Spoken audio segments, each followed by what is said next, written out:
এই ফেসবুক যেন আমরা ভালো কাজে লাগাই, খারাপ কাজে যেন না লাগাই, ঠিক কিনা? আপনি চাইলেই আপনার ফেসবুক দিয়ে জান্নাত কামাতে পারেন। ফেসবুকে আপনি আলোচকদের আলোচনা শেয়ার দিয়ে দিবেন, যতটা ভিউ হবে ততটা সওয়াব এর পার্সেন্টেজ আমল নামে দিবে কে?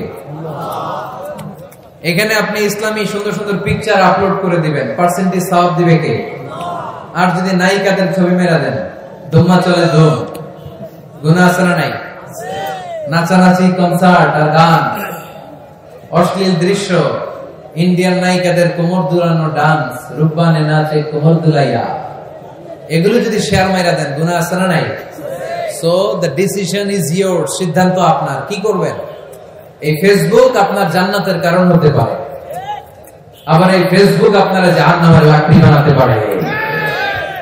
সো সিদ্ধান্ত নিতে হবে কিভাবে করবেন। প্রতিদিন যেন আমরা কিছু না কিছু অংশ কোরআনের আয়াত পড়ি। রাজি আছেন?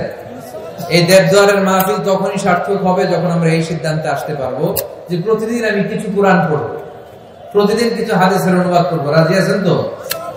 ভিডিওটি ভালো লাগলে একটি লাইক দিয়ে চ্যানেলটি সাবস্ক্রাইব করে দিন।